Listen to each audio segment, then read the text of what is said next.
Hello friends, आज मैं आपको बताऊंगा कि कौन सी एंटीबायोटिक जो इंजेक्शन आते हैं वह इंजेक्शन आप अपने पशुओं को एक साथ न लगाएं। एक साथ का मतलब है कि एक साथ मिला करके नहीं, आप उनको एक साथ यानी एक पुट्ठू दूसरे पुट्ठू या गर्दन में किसी भी हिस्से में आप दोनों इंजेक्शन एक साथ नहीं लगाने चाहिए जिस समय यदि पशु बीमार होता है तो।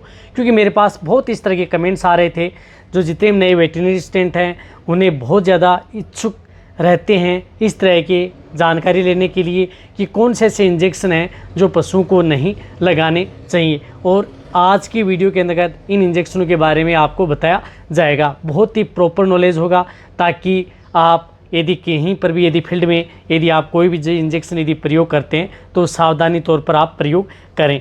और यदि आप दोनों इंजेक्शन यदि उन पशुओं में यदि आप जो दो एंटीबायोटिक यदि मैं बता रहा हूँ उन एंटीबायोटिक का यदि आप उन पशुओं में एक साथ यदि प्रयोग करेंगे तो बहुत भारी नुकसान उस पशुओं में हो भी सकता है। तो इस बात के लिए आपको ज़रूर ध्यान रखना है। वीडियो को स्किप करके मत देखना, वीडियो को पूरी देखना, लंबी ज़रूर होगी। रही बात जो जितने भी जो एंटीबायोटिक इंजेक्शन है वह अपने यदि जो जितने पशुपालक देख रहे हैं वह वेटरनरी या पशु चिकित्सक के द्वारा ही लगवाएं।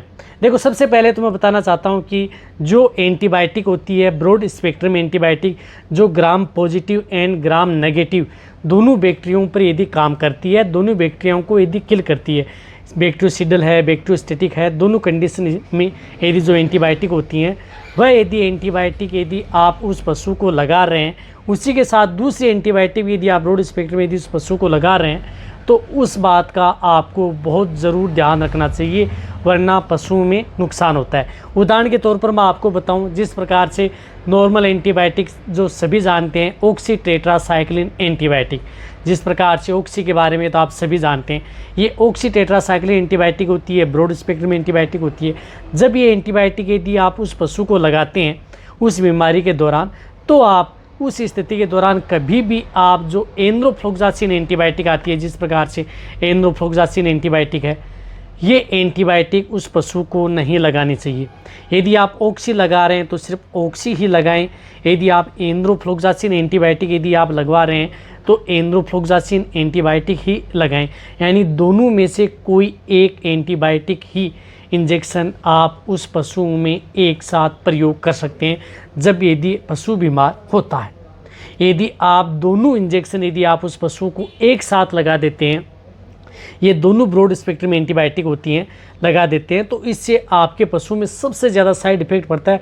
आपके पशुओं की किडनी डैमेज हो सकती है, आपके पशुओं का हार्ट फेल हो सकता है, क्योंकि जो ये ज़्यादा ओवरडोज लग जाती है तो, और आपके पशुओं की कई बार जान भी जा सकती है, या इस तरह के आपके पशुओं में दिक्कत देखने को मिल सकती है, जिससे क्या है कि आपका पशु ठीक होने की बजाय रिकवरी ना ले, या आदि आपका पशु इस तरह की भी दिक्कत हो सकती है कि आपका पशु बैठ ही जाए, यानी इस तरह की दिक्कत होती है। तो आपको ज़रूर इन बातों का ज़रूर ध्यान रखना चाहिए। इसी तरह से यदि आपके पशु में जिस प्रकार से सेफ्ट्रीजोन एंटीबायोटिक आती है, साल्ट की सेफ्ट्रीजोन, जिस प्रकार से इंटासेप है, सेफ्ट्रीजोन टेजोबेक्टम है, इंटासेप टेजो है, इसी तरह से इंजेक्शन जिस प्रकार से एमोक्सिरम है, एमोक्सिरम फोर्ट है, जिसके अंदर साल्ट हो, एमोक्सिसिलिन सल्बाक्टम हो, इस तरह की जो साल्ट की जो दो एंटीबायोटिक हैं वह एंटीबायोटिक भी उस पशु को कभी भी एक साथ नहीं लगानी चाहिए। यदि आप सोचें कि मैं बहुत अच्छा रिजल्ट लेना चाहता हूं उस पशु को तो ये दोनों एंटीबायोटिक उस पशु को लगा दूं, बिल्कुल भी नहीं। फ़ायदे की जगह आपके पशुओं में बहुत ज़्यादा नुकसान हो सकता है। यदि आप ये जो एंटीबायोटिक यदि आप दुधारू पशुओं को लगा देते हैं तो बहुत नुकसान होता ही होता है, दुधारू पशु का दूध भी चला जाता है। साथ साथ यदि आप प्रेग्नेंट पशु को लगा देते हैं तो उसमें पलने वाला बच्चा है उसको भी भारी नुकसान उठाना पड़ सकता है।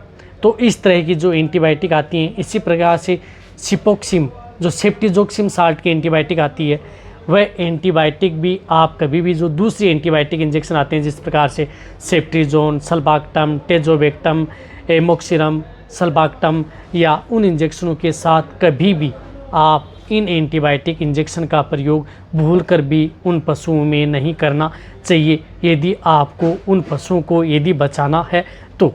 क्योंकि जो ये एंटीबायोटिक आती हैं, रही बात जो ब्रॉड लॉन्ग एक्टिंग जो एंटीबायोटिक होती हैं, जिस प्रकार से ऑक्सी के अंदर भी होता है, ऑक्सी एल होता है जो 72 घंटे तक काम करती है, इसी तरह से एंड्रो होती है जो 72 घंटे तक काम करती है।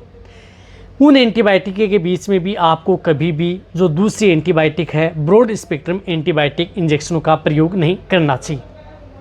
देखो, इस तरह की एंटीबायोटिक में आप जो पेनिसिलिन ग्रुप की एंटीबायोटिक, जिस प्रकार से फोर्टिफाइड प्रोकेन पेनिसिलिन है, स्टेप्टोपेनिसिलिन है, ये जो एंटीबायोटिक है, इस एंटीबायोटिक का प्रयोग उन पशुओं में ज़रूर करवाया जा सकता है यदि आपको जिस तरह से कोई एंटीबायोटिक यदि आप प्रयोग कर रहे हैं उनके साथ। लेकिन अदर एंटीबायोटिक जो इंजेक्शन है वह प्रयोग नहीं करवाने चाहिए। और जो जितने भी जो एंटीबायोटिक्स हैं उनके बारे में जो जितने भी जो पशुपालक हैं वो इस वीडियो को देख रहे हैं, तो आपके पास यदि नज़दीक पशु चिकित्सक है, यदि आपको डायग्नोसिस सही नहीं हो रहा है तो उसकी सलाह लेनी चाहिए। उसकी देखरेख में ही आपको ये इंजेक्शन उस पशु को लगवाने चाहिए, क्योंकि कोई भी जो एंटीबायोटिक जो इंजेक्शन होता है वह इंजेक्शन यदि आप बेफालतू, कोई आपके पशु में इस तरह की डिजीज़ है ही नहीं, बैक्टीरियल वायरल या अदर यदि आपके पशु में कुछ तरह का इन्फेक्शन है ही नहीं, और आप उसको बेवजह यदि आप एंटीबायोटिक यदि प्रयोग कर रहे हैं तो आपके पशुओं के लिए सबसे ज़्यादा हानिकारक होती हैं। यदि पशुओं में लग रहा है कि इसमें एंटीबायोटिक इंजेक्शन की ज़रूरत पड़ती है या पड़ेगी ही या लगाना ही है, तभी आप इन इंजेक्शनों का, एंटीबायोटिकों का प्रयोग उन पशुओं में आप करवा सकते हैं। अन्यथा आप इन एंटीबायोटिक इंजेक्शनों का प्रयोग उन पशुओं में न करवाएं।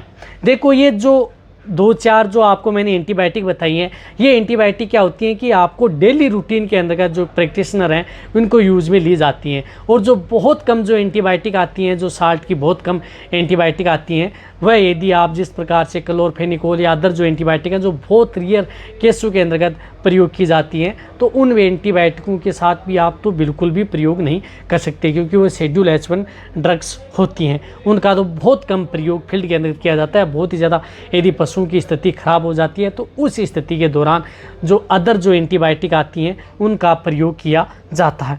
यदि आपको अदर जो एंटीबायोटिक हैं उन एंटीबायोटिकों के बारे में भी जानना है, जो बहुत कम प्रयोग की जाने वाली एंटीबायोटिक हैं, उनका प्रयोग करना चाहिए या साथ में नहीं, उनके बारे में वीडियो चाहिए तो भी आप नीचे जाके कमेंट में लिख सकते हैं।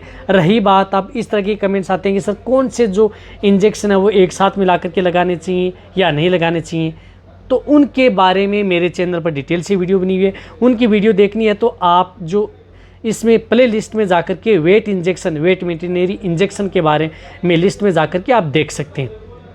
एक और बताना चाहता हूँ कि इस तरह कमेंट्स आते हैं मेंबरशिप के। यदि आपको इस चैनल की मेंबरशिप लेनी है तो आपको स्क्रीन पर जो व्हाट्सअप नंबर दिख रहे हैं, इस नंबर से आप मेंबरशिप ले सकते हैं। मेंबरशिप का आपको पे करना होता है। मेंबरशिप लेने के बाद में एक और बताना चाहता हूँ, इसमें ऑनलाइन क्लासेस नहीं होती, बट आपको यदि कभी दिक्कत होती है आपके पशुओं में तो आप मेरे से डायरेक्ट कॉल या व्हाट्सएप पर मैसेज कर सकते हैं, तब आपको उस चीज़ का समाधान कर दिया जाएगा या आपको जवाब मिल जाता है। इस तरह की मेंबरशिप होती है, तो जुड़ना चाहते हैं ले सकते हैं। जो आपको ये वीडियो अच्छी लगी है नीचे जाके कमेंट में लिखिए। मेरी वीडियो को जितना हो सकता है पशुपालक वेटरनरी असिस्टेंट है उनके साथ आप विशेष रूप से इस वीडियो को शेयर करें, ताकि उन्हें नॉलेज हो कि जो ब्रॉड स्पेक्ट्रम एंटीबायोटिक है कभी भी एक साथ न लगाएं। इसी तरह से वीडियो देखते रहें, इसी तरह से आप मेरे को प्यार देते रहें। थैंक्स, धन्यवाद।